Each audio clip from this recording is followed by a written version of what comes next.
उद्घाटन समारोह के मुख्य अतिथि जयप्रकाश विश्वविद्यालय के बड़े ही सहनशील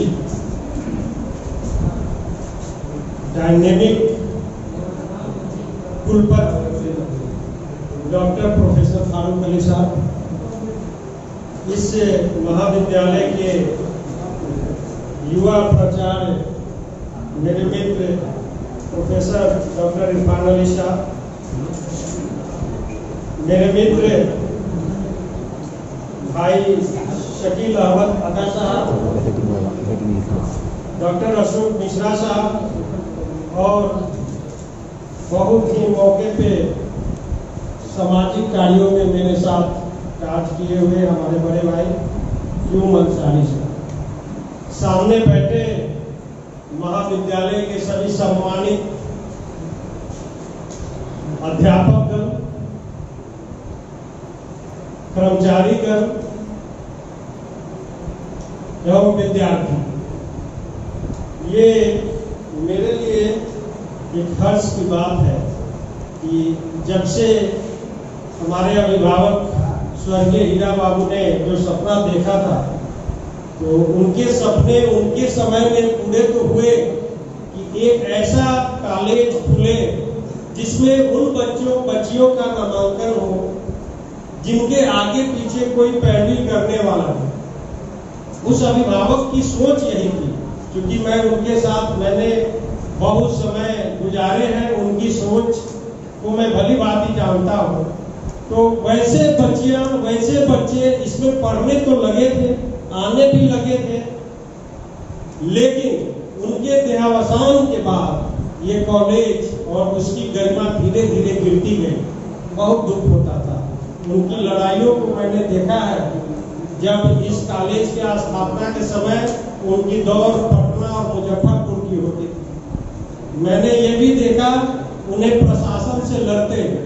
इरफान भाई ने कहा कि डीआईजी का यहाँ ऑफिस था, इसमें डीआईजी उस समय तो पद नहीं सृजित था, लेकिन आरक्षी अधीक्षक का कार्यालय था।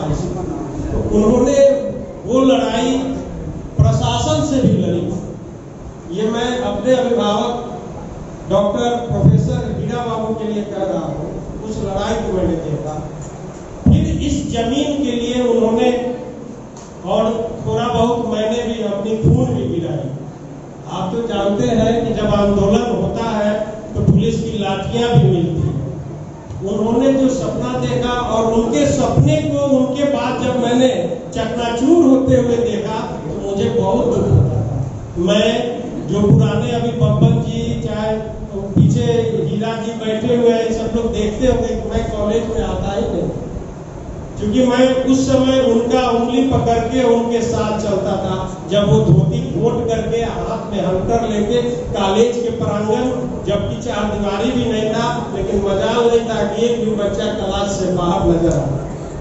वैसे सोच का व्यक्ति, एक महान व्यक्ति, गुदरी का लाल, जिसे मैंने कहा अपने मंचीय भाषण में कई बार, हीरा बाबू के लिए एक दियारा से आए हुए व्यक्ति यहाँ आकर के डॉक्टरेट की डिग्री लेना, प्रोफेसर बनना और नई पीढ़ियों को फिर अपने जगह तक पहुंचाने के लिए एक संस्थान खोलना, बहुत बड़ी सोच उस समय की उनकी।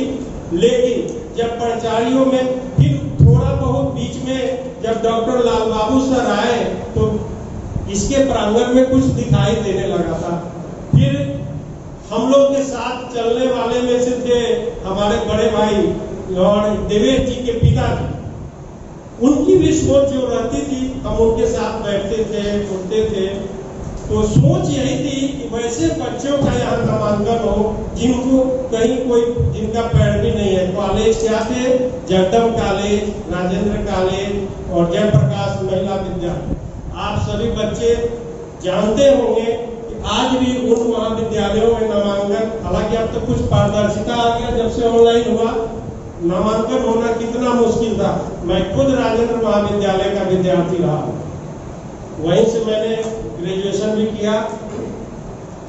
ऐसे में डॉक्टर प्रोफेसर इरफान साहब ने आते के साथ जो कॉलेज के विकास के काम शुरू किए, तब मैं धीरे धीरे कॉलेज में किसी न किसी मौके पे यूं ही आना शुरू कर दिया।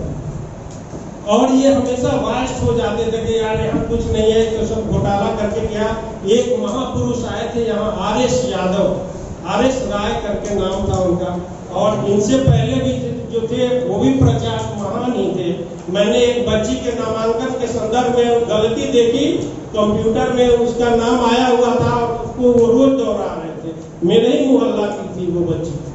और इरफान साहब जानते हैं, मैंने वो फाइल लेकर के उनके मुंह पर फेंक दिया था, उनके चेंबर में। घृणित महसूस करता हूँ ऐसे अध्यापकों के बर्ताव और व्यवहार।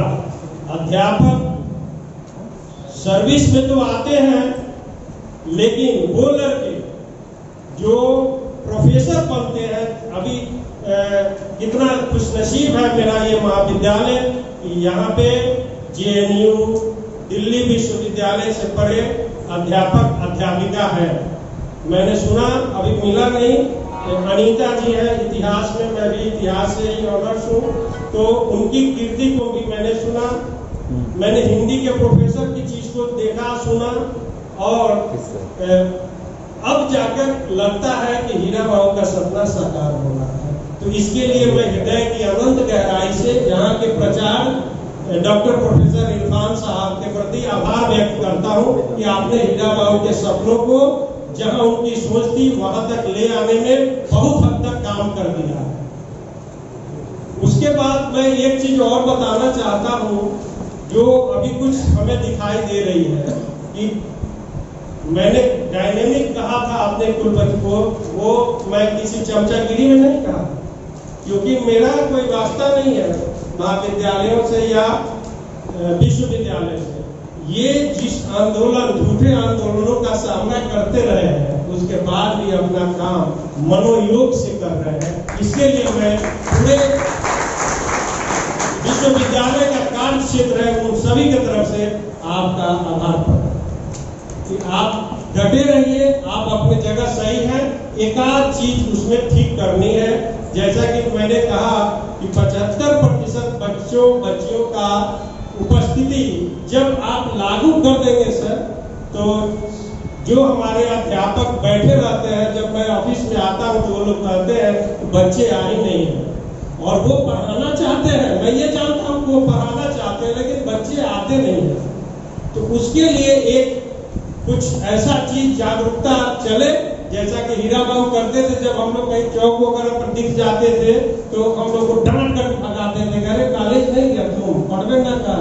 तो ये एक जागृति थी उस व्यक्ति की, उस महान शख्सियत की सोच थी, और मैं उस सोच को चाहता हूँ कि कुलपति महोदय लागू करें। इससे आपकी कीर्ति और जाएगी, बहुत दूर तक जाएगी। बहुत सारे कुलपति आए चले गए, लोग नाम भी भूल जाते हैं, लेकिन आप अगर इस तरह का कोई चीज कर दे जिससे हमारे छात्र छात्राओं, हमारे भाई बहनों को, बेटियों को लाभ हो, तो मुझे लगता है कि ये आपकी कीर्ति पूरा सारण याद रखेगा। और दूसरी एक चीज और, चूंकि आप ऐसे मौके पे आ ही गए हैं तो समय नहीं देखेंगे, का सुझाव मैं सर को, चूंकि ये डायनेमिक व्यक्ति है इसलिए मैं कह रहा हूँ। मैं तो 4-5 कुलपति के साथ मैंने मंच साझा किया है आपसे पहले भी, लेकिन उन लोगों से मैंने कोई बात नहीं की थी, क्योंकि मैं स्वभाव जानता था। आपसे कहने का हक बनता है, क्योंकि आप उस सोच के व्यक्ति हैं। 75% वाले से तो हो जाएगी कि कॉलेज में उपस्थिति, व्हाट्सएप ग्रुप होना चाहिए, जो भी हेड ऑफ डिपार्टमेंट है वो व्हाट्सएप ग्रुप अगर बना दे और ग्रुप में मैसेज को छोड़ा जाए, तो जाहिर सी बात है तो बच्चे तेजी से कॉलेज की तरफ आकर्षित होंगे और अपने विद्वान अध्यापकों से ज्ञान लेकर के आगे बढ़ेंगे। आप देख ही रहे बिहार जो है, यहाँ प्रतिभा की कमी नहीं है। अभी अभी यूपीएससी का परीक्षा जो हुआ, देखिए बिहार ने अपना झंडा गाड़ दिया। बच्चे भी चाहते